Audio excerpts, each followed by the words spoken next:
noite, gente. A paz de Jesus. Meu nome é Juliana. Oi, eu tenho 29 anos. Só isso. Gente, eu quero pregar. Se eu pregar até o resto da minha vida, eu quero vir pregar aqui, sério. Né? Imagina lá com 50 anos, 60 anos, 70 anos, vocês falarem só isso. Vai ser bom demais. Sou psicóloga, sou casada com o Lucas. É uma graça de Deus muito grande estar aqui, né, na presença de vocês, podendo partilhar um pouquinho da palavra. Foi muito engraçado, assim, né, que essa semana eu sonhei 2 vezes, assim. Um sonho espiritual, e fazia muito tempo, assim, que eu não tinha um sonho espiritual. E um desses sonhos era uma visualização nossa desta noite. E a visualização era assim, como se todos nós estivéssemos no mesmo lugar, e a gente está, né? Mas como se fosse uma casa, assim, o térreo de uma casa, mas esse térreo era muito grande. E tinham vários cômodos, assim, né? E Jesus estava lá.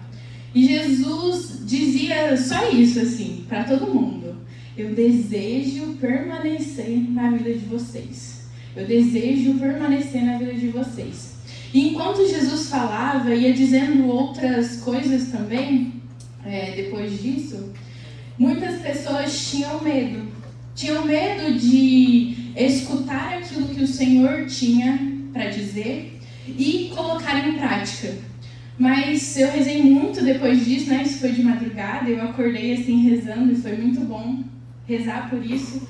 E o Senhor dizia assim ao meu coração, de que era muito importante, de que a partir desta noite, assim, deste encontro mesmo que a gente vai ter hoje na presença de Jesus, de que nós entreguemos todos os nossos medos e não tenhamos receio algum de permanecer, não só no grupo de oração, um permanecer mais além, um permanecer em Jesus.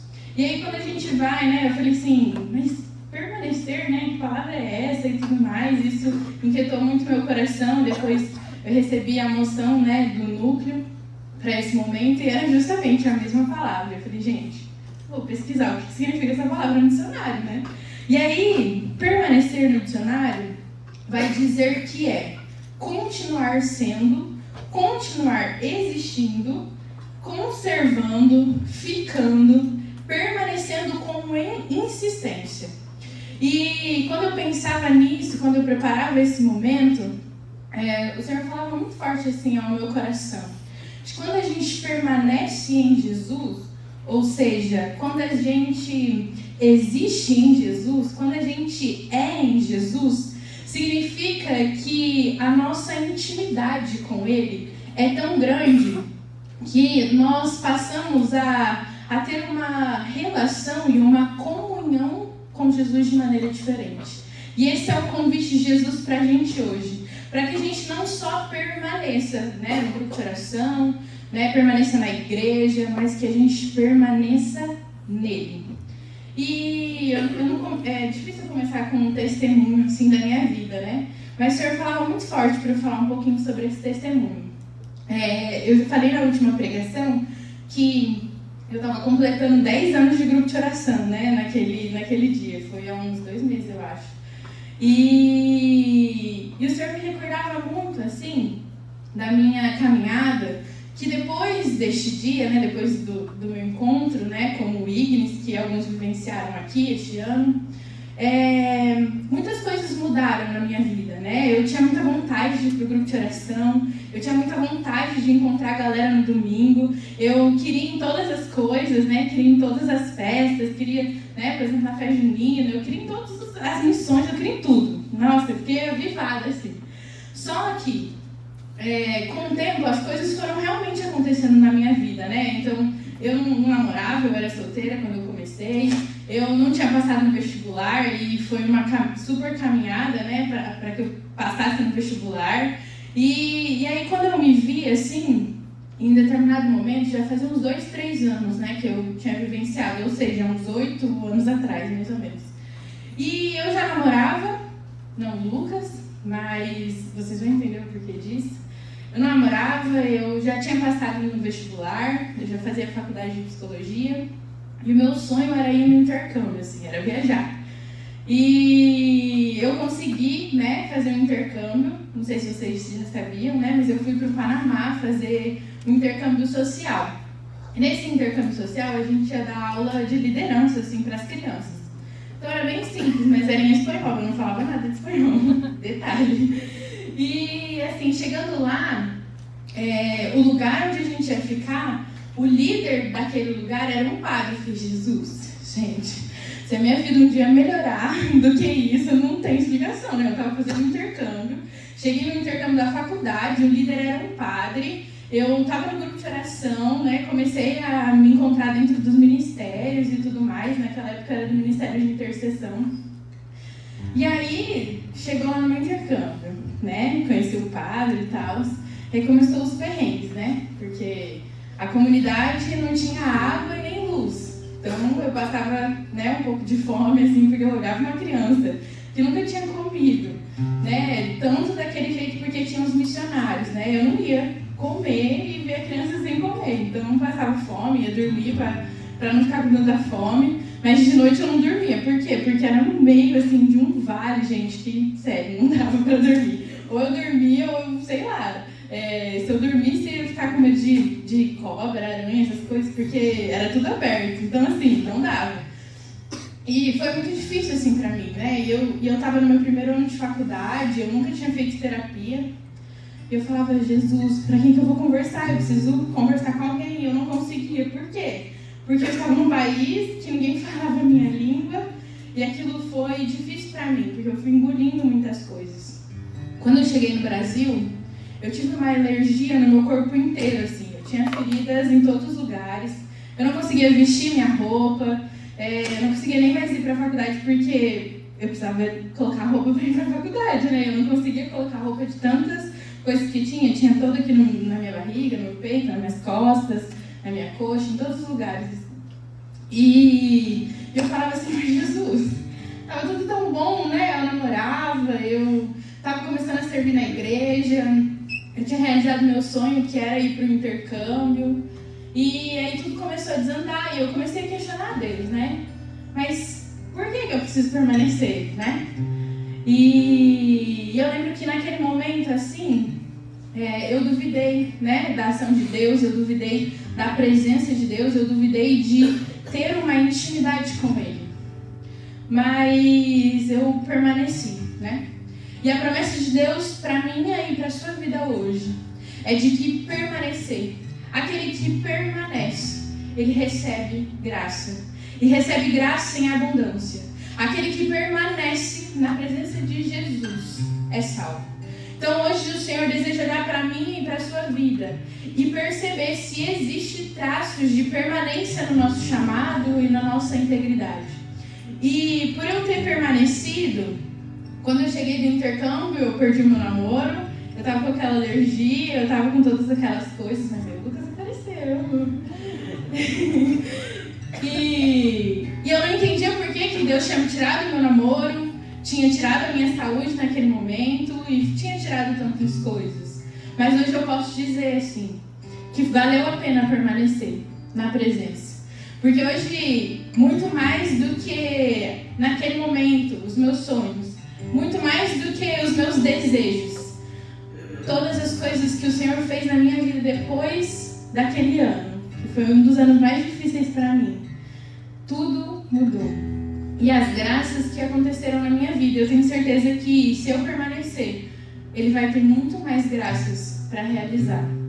E enquanto eu pensava nisso, o Senhor me dizia assim, de que muitas pessoas têm vivido muitas coisas. E quando nós vamos permanecendo na caminhada, permanecendo na presença do Senhor e criando uma intimidade com Ele, Ele nos cobra algumas coisas. E ao nos cobrar algumas coisas, Ele também nos pede renúncias. Ele tira coisas da nossa vida e Deus foi tirando coisas da minha vida. Mas também foi colocando muitas coisas. E eu lembrava da história de dois santos, que é Santa Zélia e São Luís. Santa Zélia queria muito ser freira e São Luís queria muito ser padre. mas ambos não conseguiram viver esta vocação. E frustrados por esta vocação, em um determinado dia, foram impulsionados pelo Espírito Santo a ir numa ponte da cidade onde eles viviam. E Santa Zélia estava lá na ponte e nesta noite ela conheceu São Luís. E eu fico pensando, imagina só se ela tivesse pensado, poxa, mas você não deu nada e agora você está me exigindo que eu vá na ponte? O que eu vou ganhar na ponte? Não tem nada na ponte. O que uma ponte pode me dar? E como é simbólico isso? Porque Deus é um Deus de detalhes. Tenho certeza que essa ponte foi ponte na vida de São Luís e Santa Zélia, para fazer o que ele desejava fazer na vida deles. E sabe quem é filho de Santo Luís e Santa Zélia? Santa Teresinha do Menino Jesus. Santa Teresinha do Menino Jesus. Por causa de duas pessoas que estavam frustradas com seus desejos pessoais, mas o desejo de Deus na vocação de São Luís e Santa Zélia era algo muito maior do que eles imaginavam e do que eles desejavam, porque eles são santos da nossa igreja hoje e são pais de uma santa também.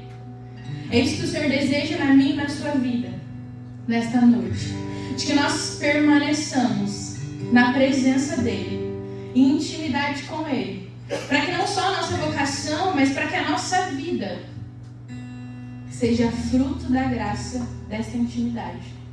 Então eu queria chamar vocês aí para pegar a palavra de vocês, para a gente ver o que mais o Senhor tem para falar na nossa vida nesta noite e de que forma. Lá no Evangelho de São João,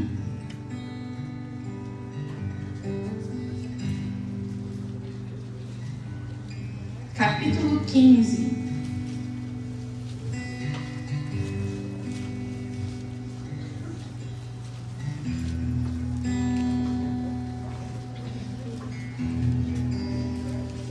Versículo 1.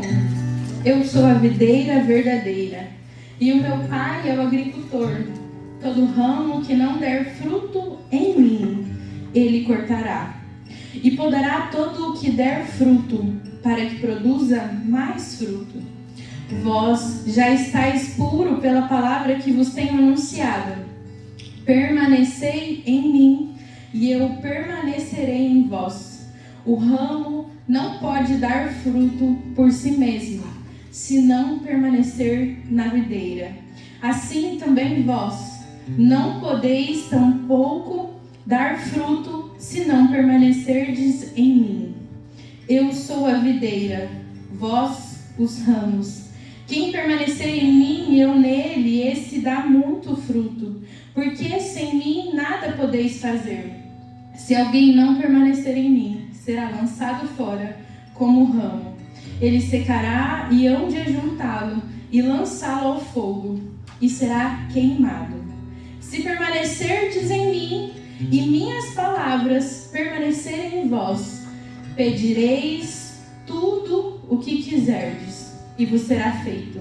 Nisso é glorificado meu Pai, para que deis muito fruto e vos torneis meus discípulos. Amém? Que palavra providente, não é mesmo? Nessa palavra, o Senhor vem dizer de uma vida que permanece no Espírito. Uma vida que, se a gente for pensar, existe e coexiste com o Espírito. Uma vida que só tem vida com o Espírito. E é assim para mim e para você. A nossa vida, se está faltando fôlego de vida, se está faltando ânimo de vida, se está faltando ânsia de vida, é por falta do Espírito Santo. É por falta de permanecer na presença. Permanecer na presença daquele que é vida em abundância e vida verdadeira. E aí, se a gente olha na analogia que ele vai dizer, né, sobre os frutos, em que, se a gente pega, né, ali na analogia que ele traz, né, através da videira, daquela que produz fruto, que é podada para que dê mais fruto, e aquela que não dá fruto será cortada. É assim na minha e na sua vida. Se a gente está em Deus e produz fruto, o Senhor vai sim podando e tirando algumas coisas da nossa vida, mas não para que a gente sofra com essas coisas, ou para que a gente fique sem elas, se prive delas, muito pelo contrário, mas justamente para que Ele gere mais frutos na nossa vida e no nosso coração, nas vidas que estão ao nosso redor também. E aí quando a gente olha para isso, aquele que está junto é o ramo. O ramo está junto da videira, e ele não existe sem a presença da videira. Então nós também, ao sermos ramo, não vamos conseguir viver sem estar na presença do Senhor. Talvez por algum tempo a gente até acredite, e a gente até aparente que está vivo. Mas eu posso testemunhar aqui para vocês que todas as pessoas que chegaram no meu consultório não querendo mais viver, ou sem ânsia de vida, era claro o quanto eles não tinham a presença de Deus, o quanto Deus não estava ali presente na vida, na intimidade, nos afazeres.